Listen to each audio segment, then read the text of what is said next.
Assalamualaikum warahmatullahi wabarakatuh. Okey, hari ini kita akan teruskan pembelajaran dalam pendidikan jasmani di bawah unit 2 permainan kategori serangan. Okey, minggu lepas Cikgu Hamiza telah menerangkan dua jenis permainan kategori serangan iaitu bola sepak dan bola jaring. Okey, hari ini saya teruskan dengan bola baling.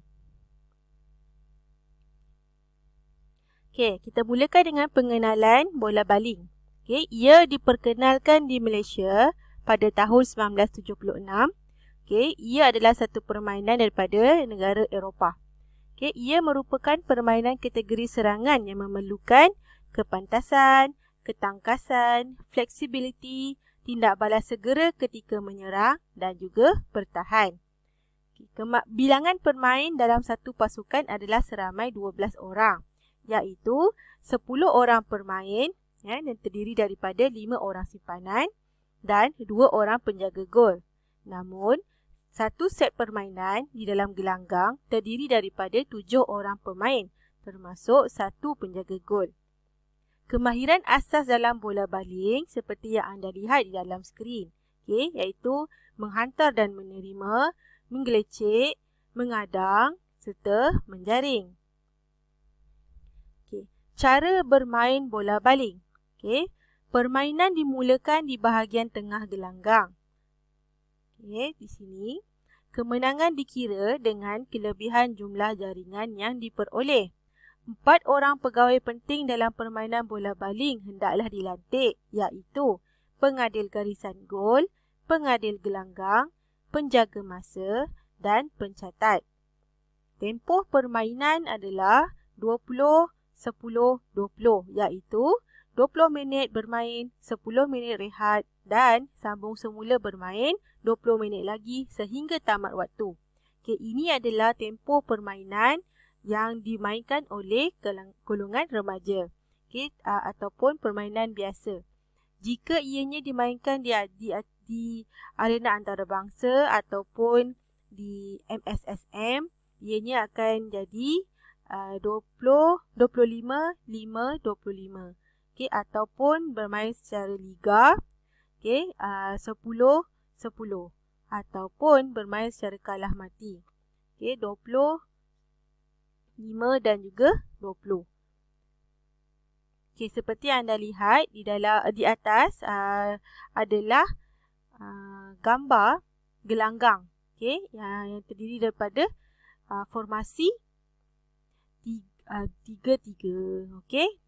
Di mana formasi serangan ini adalah 3 daripada pasukan penyerang dan 3 daripada pasukan bertahan. Di sini kita dapat lihat sebelum bermain permainan bola baling, kita perlulah mematuhi etika permainan. Iaitu yang terdiri daripada alatan asas, seperti bola baling, sarung tangan untuk penjaga gol, pakaian ataupun jersey yang sesuai. Ini adalah jersey untuk pemain lelaki. Sekiranya pemainnya adalah perempuan dan perempuan Muslim, hendaklah dia memakai seluar panjang, tudung diikat dengan kemas, supaya ia tidak mengganggu proses permainan. Kemudian kita juga ada kasut sukan. Kasut sukan ini adalah kasut khas yang digunakan dalam permainan bola baling. Dan seterusnya, dua benda yang penting ketika bermain bola baling. Sekiranya tak ada dua ini, kita tak boleh mainlah.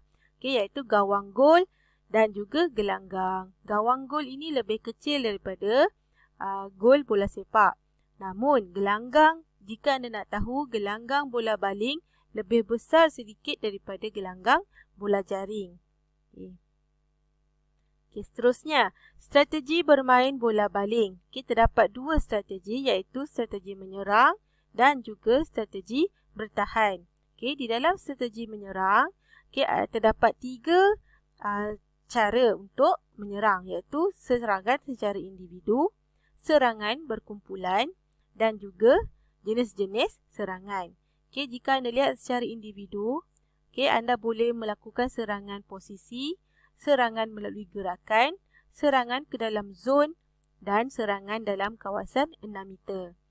Untuk serangan secara berkumpulan, anda boleh memilih salah satu, iaitu serangan hantaran berpasangan, serangan hantaran selari dan serangan hantaran silang.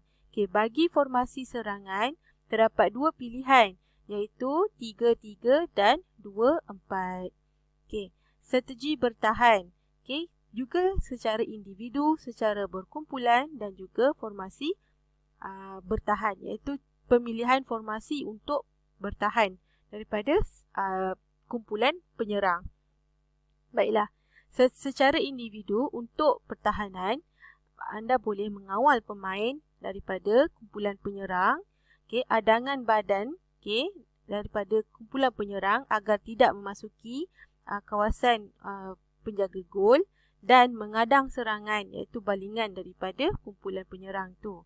Kemudian secara berkumpulan, anda boleh secara berkumpulan bertahan mengawal zon dan bertahan ketika lontaran percuma dilakukan oleh kumpulan penyerang. Formasi bertahan yang dicadangkan iaitu formasi 6-0, formasi 5-1, formasi 4-2 dan formasi 3-2-1. Okey, jika anda hendak lebih faham mengenai apa yang dimaksudkan dengan formasi-formasi ini, bolehlah buka di muka surat 48 hinggalah ke muka surat 57 untuk maklumat lebih lanjut tentang strategi serangan untuk formasi strategi serangan dan juga formasi strategi bertahan. Baik. Okey, seterusnya, merancang formasi serangan dan bertahan dalam permainan bola baling. Okey, terdapat dua, iaitu satu, kita merancang formasi untuk menyerang dan juga untuk bertahan. Dalam merancang formasi serangan, kita hendaklah memilih pemain berdasarkan kemahiran, kepantasan, keupayaan pemain tersebut dan juga kita hendaklah menilai dan menganalisis taktikal daripada pihak lawan.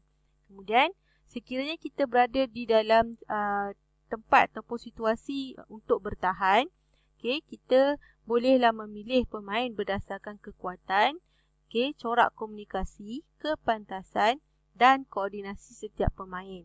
Jika anda semua nak tahu, jika di arena antarabangsa, pemilihan formasi 6-0 adalah yang sangat popular untuk formasi bertahan.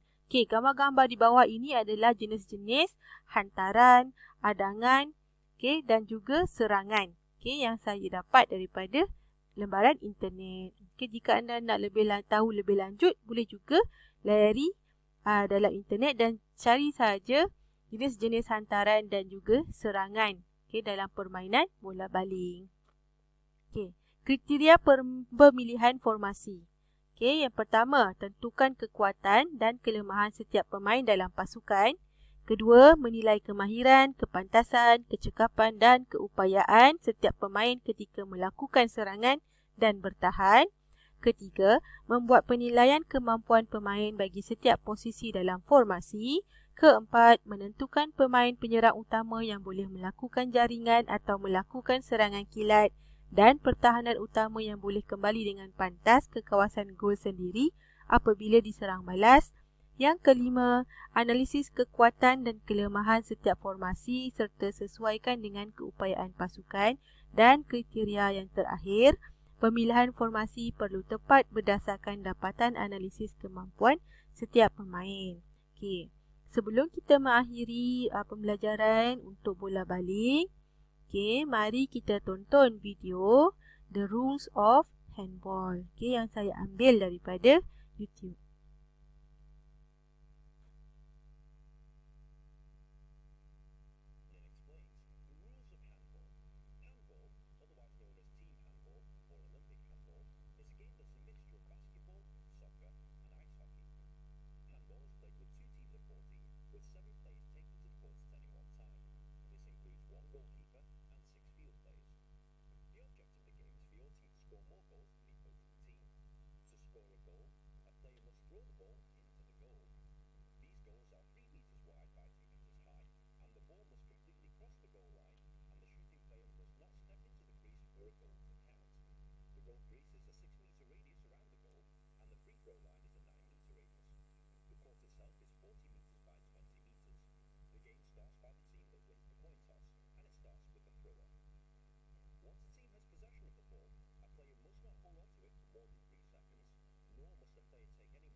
Okey, itu saja untuk hari ini.